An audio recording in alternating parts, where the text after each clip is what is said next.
Well, former President Trump announcing he will not return to Twitter after Elon Musk's purchase, his $44 billion purchase of the social media site. Trump saying that Musk Twitter takeover would be a positive development, but he will stay with his own platform, Truth Social, which I was talking with you about earlier. A lot of you are writing me on this, and I'm going to get to your responses here soon. But Truth Social formally launched last month and has been up and running under its brand new cloud services for the past few days, 4 days in fact. Truth CEO Devin Nunes is going to join us later this week to discuss this new platform. If you get invited to something where there are no rules, where there is total freedom for everybody, do you actually want to go to that party? Misinformation and disinformation could be amplified considerably. So the reality of an Elon Musk-owned Twitter is that a number of these bad actors could run rampant across the social network. I don't trust Elon Musk to make Twitter better for women at all. If you're asking yourself if this is someone that's going to go to bat for people that are underrepresented, I just don't think that's going to be the case. You don't even have to be transparent. You could secretly ban one party's candidate or all of its candidates, all of its nominees, or you could just secretly turn down the reach of their stuff and turn up the reach of something else. Members of the media with mixed reaction over Elon Musk's $44 billion purchase of Twitter. Cable news pundits warning about the censorship of opposing ideas and how it could become a toxic platform. So critics are pointing out, saying the hypocrisy, saying conservatives were silenced for years. Joining us to discuss is Republican political analyst Lindsay Wright and Newsmax contributor George Papadopoulos. Good to see everyone here. Lindsay, if you could just weigh in on that, just a reaction really to that last soundbite on how these cable news networks are reacting to Musk buying Twitter and the potential of reinstating everyone back to the public square, if you will. I think that they are afraid. They think that Elon Musk is this Wild West shooter and that Twitter is going to become rampant and crazy again. It's already been that way. I think that this could be a great thing for a lot of people. Musk already owned Twitter. He was the largest stakeholder in Twitter already. It's just he's at the forefront now.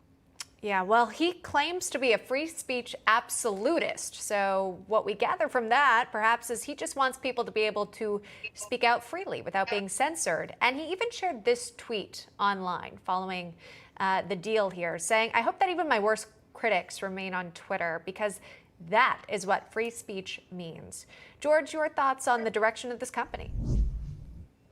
I think when we're looking at the big picture, I think if democracy is going to be faster, more agile, and better, then obviously tech conglomerates can't be the arbiter of both truth or freedom of speech. And I think that's exactly what Elon Musk's real reason for purchasing Twitter is really all about. It's actually a public service, and he's giving back not only to the United States, but to the entire world. You can't really have a sustainable democracy if our critical rights and privileges are basically controlled by a handful of tech CEOs. And some of these CEOs, as we all know, are like Jack Dorsey of Twitter, Tim Cook of Apple, and Zuckerberg of Facebook. And it really has usurped many of our basic rights in this country. And I think that's the main reason so many tech companies have seen this free fall in their stock prices over this past year, because the American public is sick and tired of the censorship.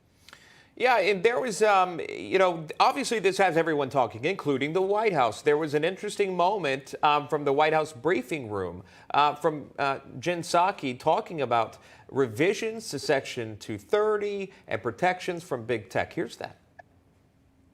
No matter who owns or runs Twitter, the president has long been concerned about the power of large social media platforms, the power they have over our everyday lives, has long argued that tech platforms must be held accountable for the harms they cause. He has been a strong supporter of fundamental reforms to achieve that goal, including reforms to Section 230, enacting antitrust reforms. Except I don't ever remember the president being an advocate for reform to Section 230 or concerned about big tech, at least not publicly. Lindsay Wright, that's the first time I'm hearing about it. I agree. Elon Musk we're seeing one side of him. He's compassionate. He gave money to Ukraine. He wants free speech. I think that's what we all need. I think that's what President Trump wanted as well. I know he has his own platform now, but this is a social media platform that could be brought back as a great thing for a lot of us. Yeah, you mentioned Truth Social. Of course, that is the former president's new social media platform. George, we heard that the president might not be coming back to Twitter. Your thoughts on maybe these competing social media sites?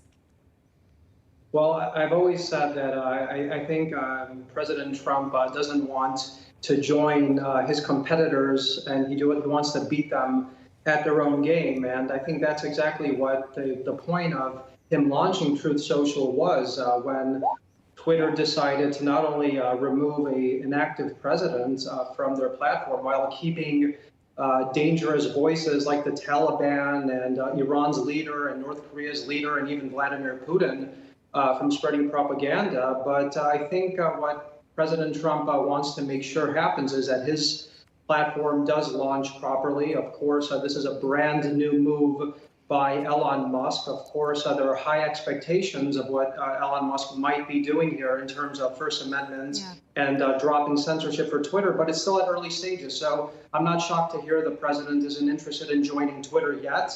He might eventually, but right now I think Truth Social is where his priority should be. All right. I just got access into my Truth Social account. I know, Sean, you did too, and you posted a truth. Asking for viewers to weigh in as well. Right. So, I asked if you supported, if you were banned from Twitter and you were reinstated, would you go back? And your responses, some of them are pretty hilarious, and some of them are detailed.